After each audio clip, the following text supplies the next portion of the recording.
Hey everyone, welcome back to the channel. My name is Tori if you're new here. I wanted to just talk about some things that I stocked up on that I did not include in the last video just because I knew my pickup was the next day. So why not keep it short and sweet and make 2 videos out of it. I'm coming to you pretty late night again, but I just got back from my pickup. I scheduled it and I stocked up on rice and beans, and I went ahead and did a 40-pound bag this week. Then I took the bag and I put some in Mylar and I put some in glass jars, took the oxygen out of it, and went from there. If you're new here, hi, hello, my name is Tori. I make videos 3 to 4 times a week all about life here in northern Colorado. I try and teach you to be prepared on a budget. So if you like that kind of thing, definitely hit the subscribe button and give this video a big thumbs up if you enjoyed it. I wanted to make a quick announcement here. I wanted to start a new series on the channel, and that is just me sitting down and chatting. I know some of you love when I chat. I know some of you don't like it so much. So I thought about, I don't know, grabbing a coffee or an adult beverage and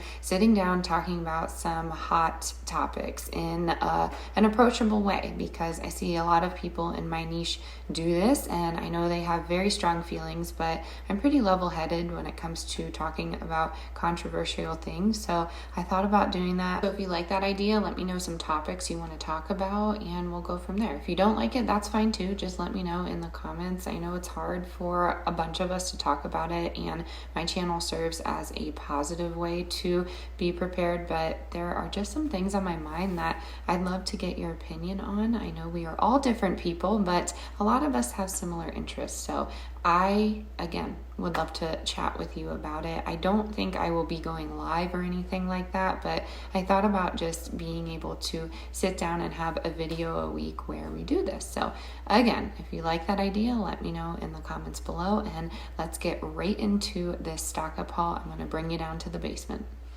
Okay, I came down here and I wanted to show you I do have some more rice going in some mason jars, as well as some pinto beans, and that will go on my long-term shelf. But I typically get mine locally. We are well known for our beans, believe it or not. I know that sounds strange, but I just go to my local farm and grab some pintos as well as some rice, and then I go from there. So yay, we have more long-term storage. That is good. Makes me feel a little bit better. All right, and then I'm down here. My kids are wrestling upstairs if you hear any banging, but I did want to show you that I'm saving seeds as well. This could really contribute to a food shortage in the event of when everything goes downhill, we shall say. So I find that this is helpful. So I store whatever seeds I have. I will link my favorite seeds in the description box below. They're really the best value you can have. They're super inexpensive, non-GMO, organic, and I think that everyone should have some. I bought 3 packs. I bought a 4th for a family member, and I just really think that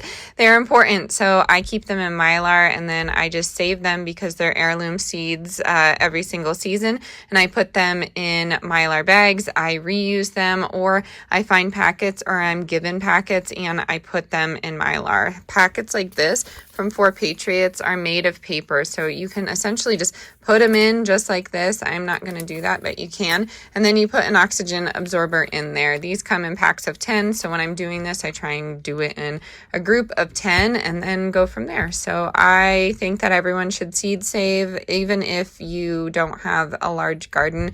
I find that it's important. If you can't afford seeds, go to your local library. They have seed saving opportunities for you there, and if you can't find one in your area, travel to another place so you can get your hands on some seeds. Again, I will link them and I'll insert a little photo montage of the seeds that I get. It's amazing. She's just a great gal, and I really think that everyone should have them. So that is what I'm going to do. I will show you the finished product. Okay, I'm in really bad lighting, but I did want to say this quickly. I don't rush for the oxygen absorbers. I don't work well when I'm rushed, so I'm just putting it in here and sealing the bag. I am not even going to heat set it. I am just worried about insects, light, and water with my seeds. So I have them right here. If you are seed saving, this is why I wanted to jump on here. You need to make sure you're getting it to a moisture content of at least 8% at the lowest. I feel like I said that really tricky. You want all of the moisture out that you can possibly get. So You could leave that in the sun. Say you're seed saving, I don't know, nasturtium seeds, because they're rather large and easy to do. You could leave them in the sun to dry them out essentially before you put them in Mylar, but the sun will affect your germination rate in the future, and it will also affect its longevity. So you have to keep that in mind when you're seed saving.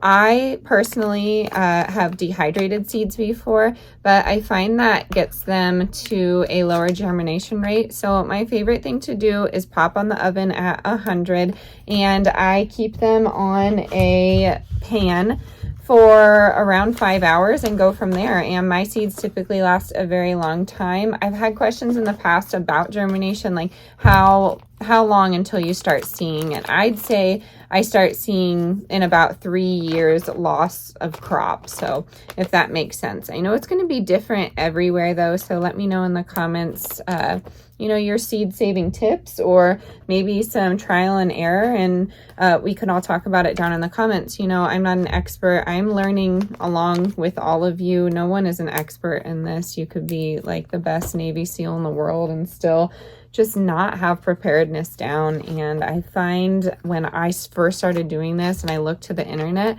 I just didn't feel equipped enough to handle this lifestyle, and then I had kids and I wanted to protect someone else. That's just like what having kids does to you, but you feel this selflessness. But anyways, I found it to be really hard to connect with because nobody out there was doing it in a not sensible way, but in a non-panic scenario. So when people look at my titles, they see food shortage or they see emergency, and they're automatically, hate this word, but they're triggered, and they get super defensive and they call preppers liars or crazy people. I mean, I've been called every name in the book. I don't care at this point, but I never intend, again, for my videos to be scary, but it's something that is scary. It really is. And if you feel triggered by it, maybe you have a hormone imbalance that is causing you to lash out and have these emotions. And if you see these titles and get scared, then do something about it. And I feel like these videos are super approachable. I'm an approachable person. You can have a conversation with me anytime you want down in the comments below. I want everybody to know that. But food shortages are very real. Inflation is very real. We prepare for just about everything. We've had sickness, we've had job loss, we've had global pandemics, we've had government shutdowns. We've experienced a lot for 2023. I'm not comparing it to back in the day because I wasn't alive back then and I didn't experience that. But there are times of trouble in our lifetime, and I feel like everyone needs to be prepared. I can't say it enough. And I promise you, I have nothing to gain by telling you there's a food shortage. I truly am trying to help you. If you didn't know, I used to be a teacher. I used to help people. That's my love language. So that's what I'm trying to do. I'm trying to reach all of you and trying to get you stocked up because you can do it and you can do it on a budget. So that's my little soapbox for the day. I have my seeds here. I'm going to take you into one of my pantries and show you where I put them. And then I am just going to show you one last thing on my list that I stocked up for in the event of a food shortage. And I'm going to start saying it in every video because if you know, you know, it is the most important prep to have. And I prep this every single week. All right, and then I just put those seeds in there. I realized I had the slow-mo feature on my camera, so they are all on the top there. The rest of my metal boxes are in the safe because we got more ammo. That is not part of a food shortage, but it is something that needs to be talked about. Learn how to defend yourself in the event of emergency. I think it's super important, and everybody is capable of it, so do it. All right, last on the list, I'm starting a new water shelf here. Water. It's the most important thing that you can stock. Find a way to have water. This is just one way to do it. I always get crap about the plastic bottles. And yeah, you know, there are other, oh, someone is doing dishes here. Okay, so anyways, water. It's really important to have, and you can keep it like this. You can keep it in bottled form. You can find big totes that you can haul to the river in the event of water loss and then somehow find a way to purify that large tote. You can find empty vessels to take up to natural springs. I always have that linked in the description box, thefindaspring.com.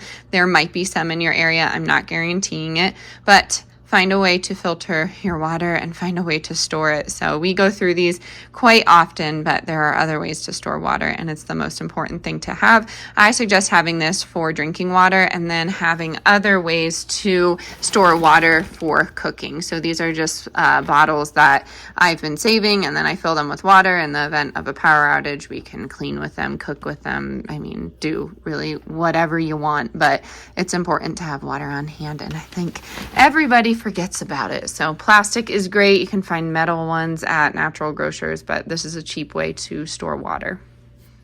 Alrighty, my friends, that is going to do it for today's video. Don't forget to check out the link in my description box. That will lead you directly to those seeds I was talking about. I believe they're under $50. You get thousands of seeds, and honestly, in the event of a food shortage, this could help you. And in the event of inflation, this could help you because you could grow your own food and you can grow your own medicine, which is the most important part about that seed packet. So let me know if you've gotten one, if you like the seeds as much as I do. I feel like I talk about them a lot, but some people haven't heard about them. So that is why I bring them up often. Again, let me know if you want to see any of those hot topics sit down videos. I would love to do some, and I might just try some out this week. So I hope you enjoyed today's video. Subscribe if you're new. As always, stay adventurous, stay creative, and I'll catch you on the next one. Bye, everyone. To be daring, baby, dance the night away. I let my head down if I won. Don't you just get tired chasing fame and being pretty all the time? Doesn't sound like fun.